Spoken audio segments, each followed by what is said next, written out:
Hello again. Welcome back to the Flyin and Style podcast. We are officially back again. I'm your host, Matt Mitchell, back with my co-host, Stephen Maslin. What's up, ladies and gentlemen? So obviously we haven't been back since the Eagles Super Bowl loss to the Kansas City Chiefs. That was a little bit devastating on both me and Maz. So we decided to take a little break. And then things got real busy with work, and both of our schedules got a little packed up. So apologies for being gone for so long, but it's officially getting to that season. It's about to be, free agency just got wrapped up. The draft is coming up very quickly. So we'll be giving you guys our full inside information on, the signings, what we like, what we don't like, and next week we'll be getting into our mock drafts and who we'd like to see in the draft. So before we get started with all that, I suppose we should mention the Super Bowl, talk about what happened in the Super Bowl. So, Maz, do you have any final remarks from the past season? The final remarks for the past season, we didn't get to play defense in the second half of the game. So that's the reason we lost, because we didn't have a defense on the field. But that was like 3 years ago, right? I feel like it's been so long now that I just been crying in my bed and just like trying to not think about it. Yeah, it was definitely pretty devastating. Obviously, obviously we want to do a recap. We wanted to do a recap, and like people were going to say the PI at the end made it broke the game, but I was more angry about it just because we didn't have a chance to win. I'd rather Jalen Hurts throw a pick at the end of the game and like lose it and just seal our own fate. Like they didn't call a PI the entire game. I know this has been said over and over and over again, but they didn't call a PI at all the entire game. Bradbury even said it was a hold. Technically, it was a hold. Technically, if you go 40-35, that's speeding too. So it's just how they call it. It just, you got pulled over. It sucks. It was definitely unfortunate in that regard. I mean, obviously, no one play makes or breaks a game. It was just unfortunate to see it end in that fashion after such an exciting game. It was an awesome game. I was still happy to watch. It was a great game. Jalen Hurts played his ass off. He might have had the best other than Nick Foles, the best Super Bowl performance I've ever seen. Yeah, agreed. And he proved himself out there. He went out on the biggest stage he's been on to this point in his career, and he balled out, which gives me a lot of hope for who he's going to be moving forward and the kind of guy that we have leading our franchise now. So, I mean, he's the man. It's awesome and all. We have a really bright future over here in Philly right now. We tend to forget, as exciting as this season was, it's only Jalen Hurts' second season as a starter. We are in a great position to be good for a long time right now.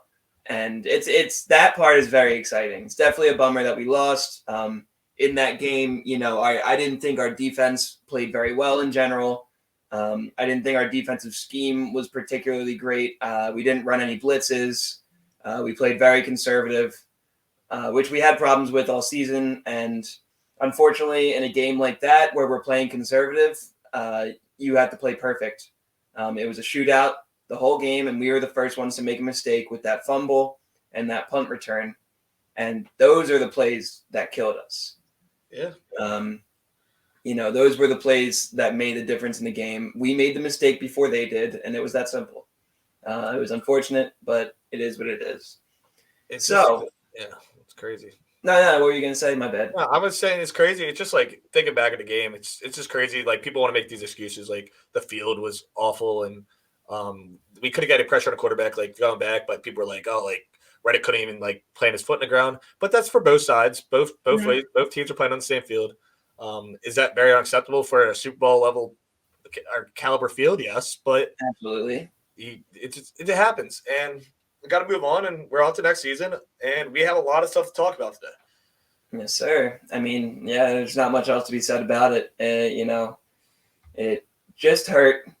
It was unfortunate to get that far, and the Eagles were the best team still. I do still stand by it. They were the best team last season, all season, and unfortunately, they just made a mistake in the end. I still think they played better than the Chiefs. I think that, obviously our defense didn't, but we had that in the bag, and hopefully we can run it back this year and see something similar going into the season. Yeah, The Eagles' line on the season is 10.5 wins, and if I were you guys, I'd be taking that over all day. So we have a very hard schedule though. we do have a hard schedule. This is true, but I based off of last year, even the teams that were good, I never thought they were better than us, and I still stand by that. So a hard schedule to me is not all that hard. I mean, obviously it is, but I still like our chances against anybody. I don't think that we got much worse as a team. We did obviously we're going to get into who we gained, who we lost, but yeah, I feel like we're running it back with generally the same team again, and we should be in just the same position to take over the NFC again. Although the 49ers are definitely still a scary team. So, and this time they will have a quarterback playing against us, I'm sure. So, I'm sure Russell will have way more excuses than they ever want to say in their entire lives. But exactly. let's start off with the people we lost. If you want to go to Niners, there goes Hargrave. So that's fantastic. Yeah, that one hurt. I mean, Hargrave had a great season. He was a great player. But I do want to make it known before you talk about his contract stuff. He is the kind of D tackle. He was not great in the run stop. He's a pass rushing D tackle, kind of like a D end, but in the middle. He does a great job of that. But people, I think, are heavily underrating how much of his production came from the fact that our D line was just so good all around. There was pressure coming from everywhere. And don't get me wrong, Hargrave is great, but I think there was no way we were matching that number, and I think it was way, way, way too high for any D tackle, let alone Hargrave. So get into his contract details. Yeah, so he signed for 4 years for $84 million, which is roughly 21 a year. It's brutal. We couldn't afford that. We wouldn't be able to pay him. Congrats on him for getting the money. I mean, obviously he's an all pro type guy, a pro baller type guy. But like you said, he probably did benefit off. But at the same time, I think he's a really good player, and we just obviously we don't have the money to sign him. It happens. Like I'm not sad. I'm sad he's gone, but I'm more honestly. I think we're better off because we didn't pay him, or I think it would just hurt us even more if we kept him. And I agree. I mean, Javon Hargrave was definitely one of the few I wanted the most because, I mean, he's not too old. He had a great season, career year. He did a lot of great things for the Eagles his whole time being here. He was a stud D tackle. He got a ton of pressure. He was always breaking up plays. Like I said, his run stopping was okay. It wasn't great. It wasn't bad. He was a bit of an undersized D tackle. I respect everything he did over here, and I really wanted him back as well. But at no point did I ever expect us to be able to pay him the money he was going to get, and clearly that was the case. So, unfortunately, I was prepared to lose him, but it definitely hurts a little bit. But in regard to our D tackles, we're still in good shape. We've got Davis will hopefully be playing a whole year next year. We re-signed Fletcher Cox, which we'll get into. We still have Milton Williams, who started to have a bit of a breakout year last year. I hope he's going to take a bigger step going into this season. I think our D tackles are pretty solid regardless. As much as I would have loved to have Hargrave back, I think that's one of the few that hurt us the least, if that makes sense. Yeah. I mean, if we want to get to the guy, I think that we hurt us the most. It hurts. It hurts losing CJ. It hurts losing a young guy like that. He obviously signed with the Lions. We were going back and forth for a while. He kept changing his profile, keep us on our toes. That whole incident with him and Slay just going back and forth, like literally don't know. Anyway, for like a week, it was a scary week. It was insane. Like we didn't sign Bradbury yet in that week, and we're just like, are we not going to have a secondary at all? Like, yeah, that would suck. Yeah, that was a little scary. I mean, CJ hurts a lot because CJ, obviously, like you mentioned, is super young. I believe he's 23 or 24. I apologize for not having the exact age. Yeah, I think he's turning 24 this year. Yeah, and he flourished in his first year as a safety converted from corner. And we were the first ones to try it with him. And as we all know, he led the league in interceptions without playing a full season.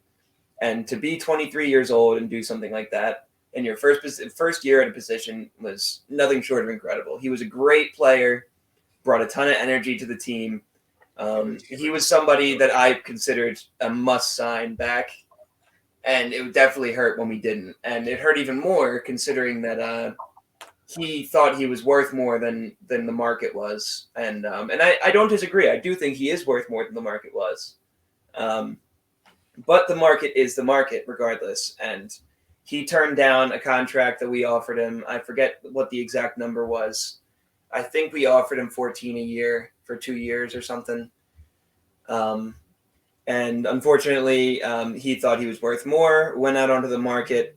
At this point, we had to sign back James Bradbury and Darius Slay, and we unfortunately ran out of room for him. And he had to go sign a contract with the Lions for 1 year, $8 million. So it hurts that he signed to somebody for cheaper than we offered him in the first place. But it's part of the business, unfortunately. Yeah. I mean, it sucks. I mean, I was hoping to keep him long term. I was hoping he would do a more friendly contract with a back end type deal where he put more of the money toward the later years of his career. I was hoping to lock him up, but that'd be great to have a nice safety like that. And always jumping around, always smiling on the field. He bring an energy that I don't know if who's going to replace it, but other people step up. I mean, obviously we have a lot of energy in that locker room. I'm not really worried about Dean. Nakobe Dean. Let's talk about the linebacker core. So we lost Kaiser White and TJ Edwards. Kaiser went to the Cardinals for 2 years, $11 million, and then TJ went to the Bears. Both played. TJ played a lot better this year than I thought. Kaiser played decent. I thought we were going to sign back one of them. I thought it's going to be TJ. I thought we were going to lose Kaiser because, like you said, Dean was coming in.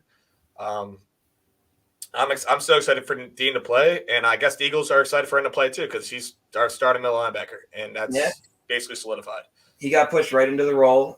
It's going to be exciting for Eagles fans. I don't think anybody's prepared enough for how good I think he's going to be. I hope I'm right. I'm beyond excited to see him play. I thought he was going to be a first-round pick last year. Couldn't believe he wasn't. So we're just going to have to see how it goes with that. I definitely also thought we were going to keep one of the two between Kaiser and TJ, and I also thought it was going to be TJ, but we know how the Eagles are with linebackers. They tend not to value them very high. They try to grab them from the third, fourth round of the draft every year and try to run with a group like that and keep them on their rookie contracts. So it's nothing out of the usual for the Eagles. I definitely wanted to keep TJ Edwards because he did have a great year. Both linebackers had over 100 tackles this year. So it was a good season for both of them, and that one hurt a little bit, but I wasn't as concerned with losing them as I was with the other ones. They did leave us with a vacant spot in the linebacking core, but we filled that in with a signing that we'll talk about shortly. Yeah. So getting into the other signings that we lost on, we also lost Miles Sanders, our Pro Bowl running back. He signed with the Panthers for 4 years and $25 million. This is another case of the Eagles' classic business moves. The Eagles never value running backs very high, and they never pay running backs any bit of decent money. That's been consistent pretty much since I've been watching the Eagles. We've only ever had 2 good running backs that I've seen between Shady and Brian Westbrook. And I don't think we paid either of them. We might have paid LaShawn. We might have paid him for like 2 years, but yeah. But the Eagles do not value their running backs very high because they tend to think that they're a dime a dozen, and they think that they can get by with the guys they have. And I agree. I think Kenneth Gainwell is going to step up and have a great season. I even think he may come close to 1,000 yards based on the way we run our system. Boston Scott's a great second option. We still have Trey Sermon back there. And we also just signed Rashad Penny to a 1-year deal, which was a great signing, only to $1 million a year. He's had some great moments, and he was a first-round pick only a few years ago. So he's going to be a great addition to the backfield. And as long as he doesn't get hurt.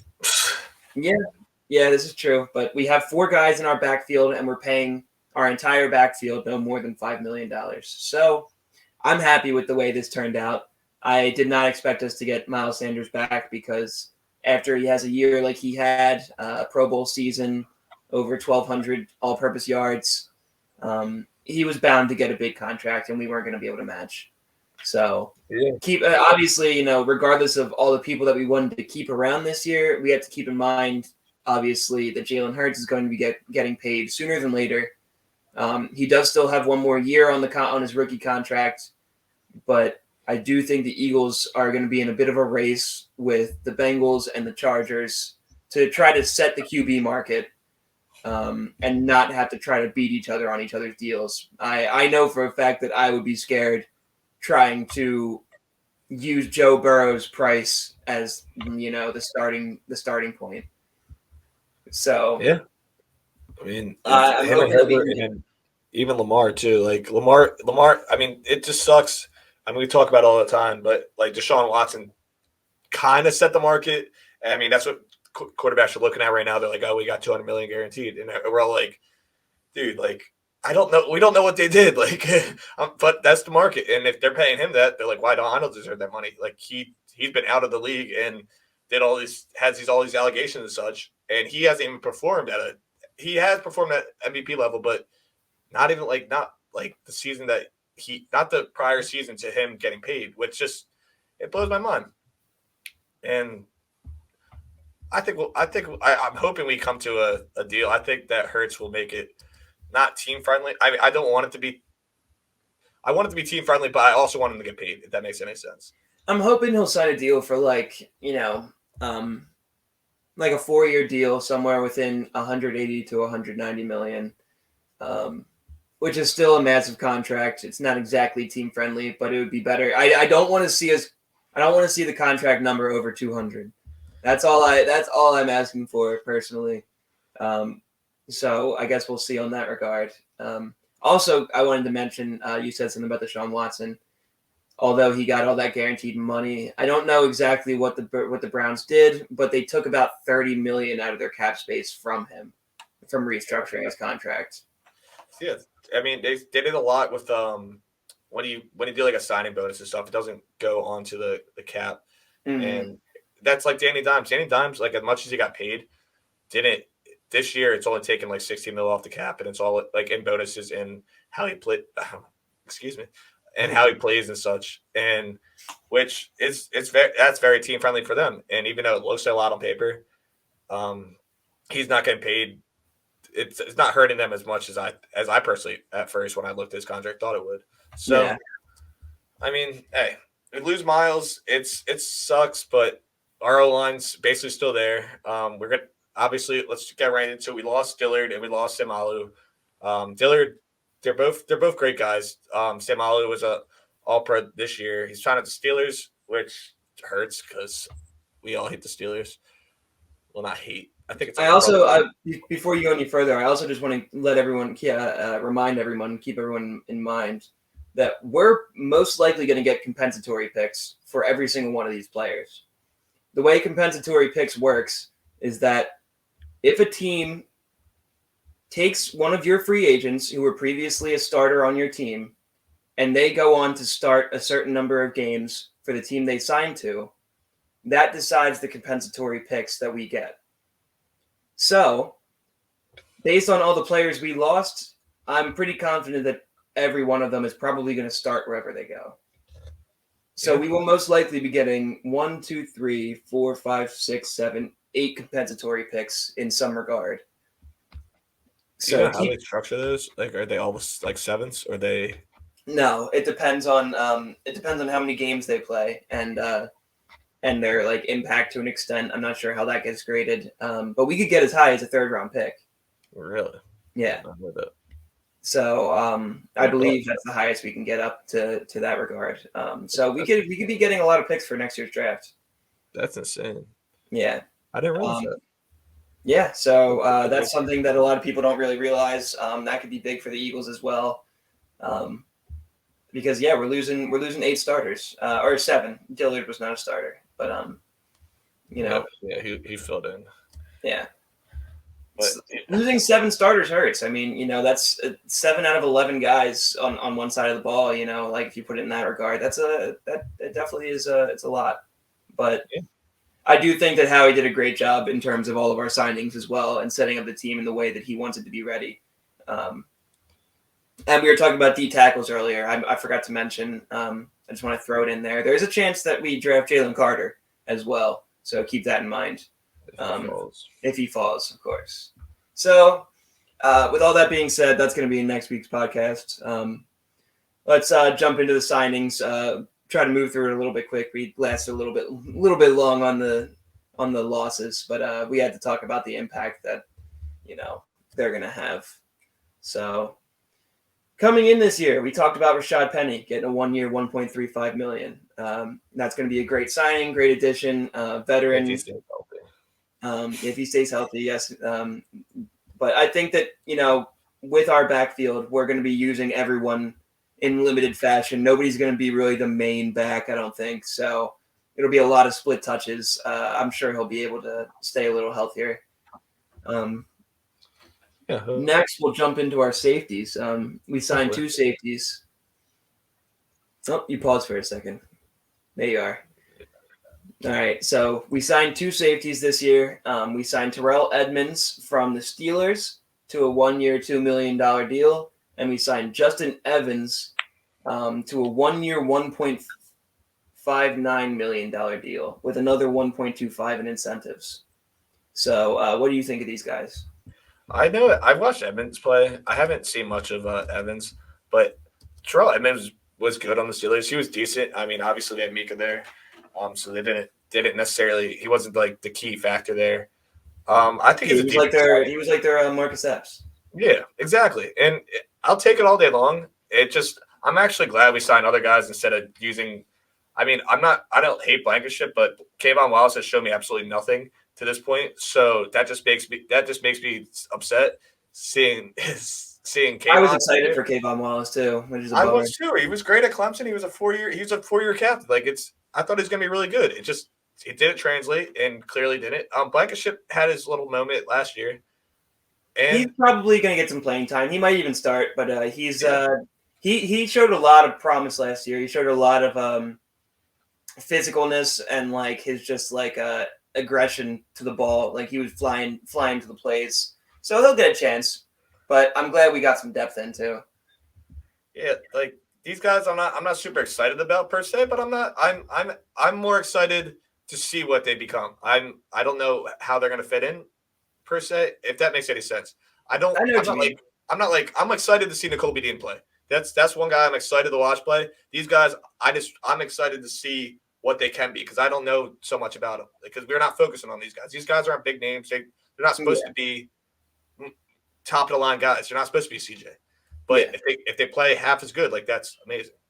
No, I'm actually excited for these guys. These were actually, in my mind, these are 2 really good signings. I don't know too much about them. I knew a little bit about Justin Evans in college. I really only know Terrell Edmonds because of all the Edmonds brothers in the league. But both of them, I know I've heard good things about. They both do a solid job. Neither of them are, game breakers, but, they're both solid guys. And what this does for me is that it makes me just feel safe in the safety spot. I don't feel like I'm not going to say I'm overjoyed with our secondary and the safeties. But I can say that I'm not worried about them, I think. Yeah. These are 2 guys that are veterans. They've both spent time in the league. They both know how to play the game, and they've both done a good job. So we're not going to get, insane stellar play out of them. They'll have their moments that we'll probably get annoyed about, I'm sure. But I'm excited for this as well. And to talk about one of our other signings, Greedy Williams, a cornerback from the Browns, who we signed to a 1-year, $1.35 million deal. There's a part of me that thinks that there's a chance that they use him in the same role that they used CJ last year, in the way that they might transition him back to safety as well. I obviously don't know that for a fact. That's just me being, maybe a little creative, optimistic. But I could see him being. He was a first-round pick about 3 years ago, I believe, in 2018 or 2019. So that's not 3 years ago. Sorry, that's 4. But Yeah, I do think that he has a lot of potential. I've seen him play before. I remember looking at him in the draft. He definitely has a lot of potential, and I could see he's a young guy. He just, to me, it feels like he could be similar to CJ in the way that they use him, but we're just gonna have to see on that. So, and then finally, talking about the last two secondary players, we got our guys back. Slay and Bradbury, baby. I'm Yes, glad. sir. I'm Best glad they. quarterback duo in the league. I'm glad Slay didn't leave. He wanted way too much money when we first let him go. Per se, it was just brutal to just watch that negotiation go through because I'm assuming as soon as he went on the market, no one was like, "We want to pay you like the best corner in the league right now because you are 32 years old, bro. Like we're not giving you a 4-year contract." I think Howard did Yeah, a I great don't think it job. was the money that was the problem. I think it was the years that he was asking with the money was the problem. Yeah, I mean he He wanted kept 4 asking years. for 4. Yeah, he wanted 4 years on every Like deal. he's not playing 4 more years. Like, And but on top of that, you can't get paid top tier corner money for those 4 years. Like maybe 1 or 2, yes, because you are a top tier corner in the league. yeah, You're probably top 3, maybe top 5 at worst. Um, and you can get that money for 2 or 3 years, but 4 is pushing it, and 3 is pushing it even. So that losing that speed when you're this age, you're going to be able to keep up and all, but when it hits, it hits, look at the Real and he's Madrid. going to drop off. And I'm not worried about it happening yet, but I know. I'm glad that we could come to a negotiation for a 2-year extension to keep him around. So we'll have him for 3 more years. And he got his money. And on top of that, not only did he get his money, but we restructured the deal in terms of taking salary hit off of our salary cap. So that was a great deal all around. Despite the chaos and scariness of the negotiations, it worked out in the end, and I couldn't be happier that we got our All-Pro cornerback. No, I love Slay. I always love Slay. And Yeah. I mean, I think honestly, I mean, as great of a signing as that was, I think Bradbury coming back for literally saying he got offered more money from other teams and still coming back for 3 years. What he got 38? Yeah, 38.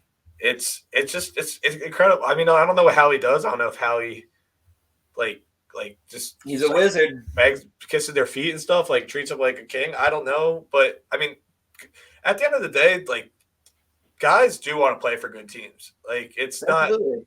not like a hidden thing. Like people don't try to hide it. Like people do want to win, and if you got stuck like on like the Cardinals per se, like it's like maybe he would get paid more, but it wouldn't do it for him. He's a competitive guy, and he's proved that he's maybe even better than Slay this year, according to everyone else. I mean, I got in the whole argument, but that doesn't make that doesn't matter. I think Slay's better, but I'm also they had identical seasons while Slay was playing the better wide receiver all the time. yeah. Exactly. They are both incredible corners, probably pretty similar in stature and their abilities. But yeah, as of now I would still put Slay on top of Bradbury just by a spot.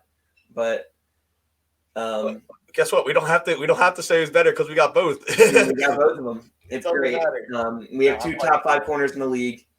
We're back to having a dangerous secondary again, and I'm excited about it. Like I said, this was a bit of a roller coaster of a free agency. It started off with us losing just about everybody and not signing anyone, and then kind of turned around to us getting our big name guys back in, Slay and Bradbury.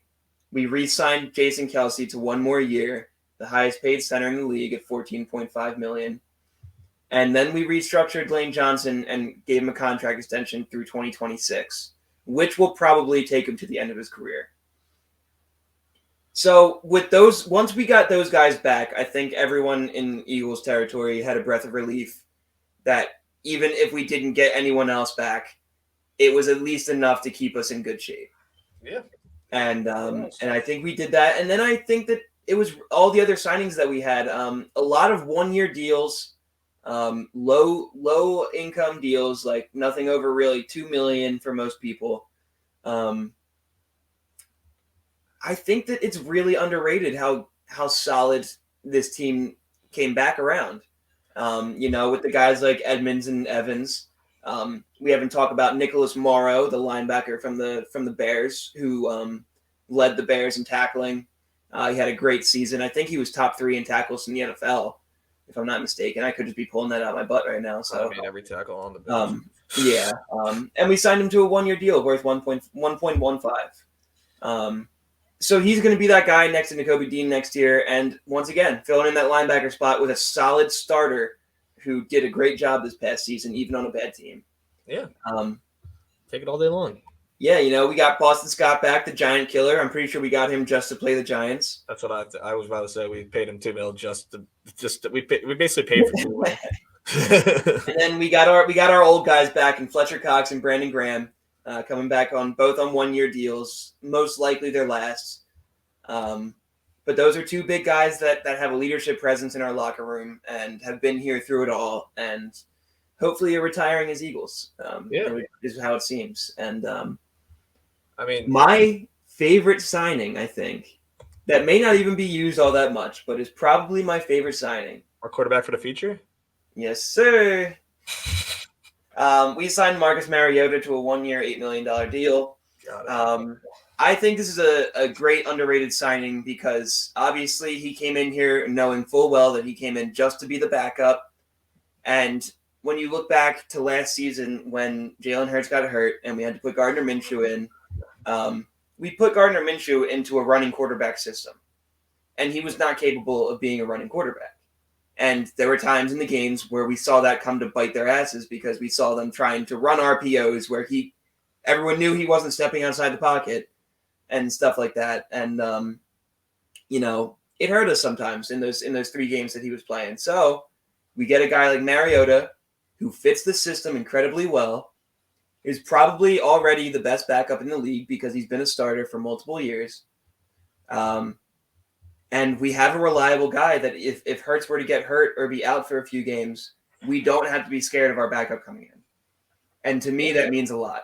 No, it's really nice. It's really nice. It's really nice security to have. For sure. I didn't think about it like that. I was actually going to crap on the deal, but the way you put it, that makes a lot more. It makes a lot of sense, and a lot of people aren't thinking about it in those terms. A lot of people are just looking at it as like, why the fuck did we sign Mariota to an 8-year deal? Oh, excuse my language. Sorry. 8-year deal. But yeah, it's I think that he's gonna have a big impact on this team, and on top of that, I think that he has a lot to give to Jalen Hurts. I think that he people forget that he's still a veteran in this league. He has a lot of knowledge to give. He's never been a stellar guy. He won the Heisman and then kind of never translated over. But he's never been bad either.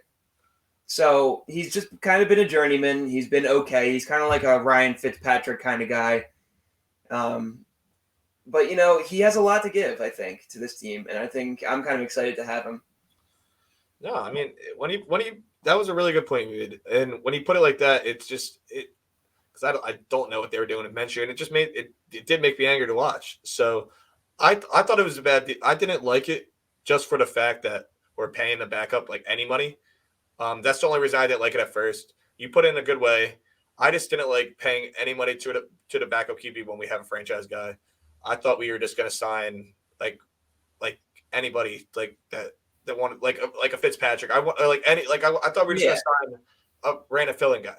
Yeah, but, like an Andy Dalton. Yeah, like someone just like Matt Ryan. If Matt Ryan still wants to play football, like you could be behind him. But like that is a very good point, and it is a good security blanket to have. It's great insurance. So, and it's insurance. It's like putting insurance on it's like how you pay extra insurance for a sports car. You know what I mean? It's you pay extra insurance on a sports car because they're a little more dangerous. They're faster. Like Jalen Hurts. Jalen Hurts is a running quarterback. Yeah, he's gonna run the ball a lot, and it puts him at a more dangerous position to get injured than most quarterbacks. Yeah. And granted, I think that Jalen Hurts is super durable. I don't expect him to be injury prone or anything. But like you said, this is an incredibly good security blanket. And for a running quarterback, you do have to have that security blanket because you're going to run into situations where he might be out for a game or two because he, gets banged up. So I personally thought that signing was pretty cool. And I know Chip Kelly's, rolling over in his bed, crying right now. Oh, Chip Kelly. But that man set us back. yeah, he set us back, but then it's everything happens for a reason. We wouldn't have the team we have today if it wasn't for him. This is true. Sometimes you have to go through the bad times to get to the good times. It is what it is. This is true. And this is where we are now. And this is going to be an exciting team once again. I don't think we screwed up too much. I don't either. I actually think we had a very good free agency. If I had to put a grade on this free agency, I would probably give it a B+ or an A-. I think probably a B+ just for the amount of people we lost. But I really like the signings we made this year.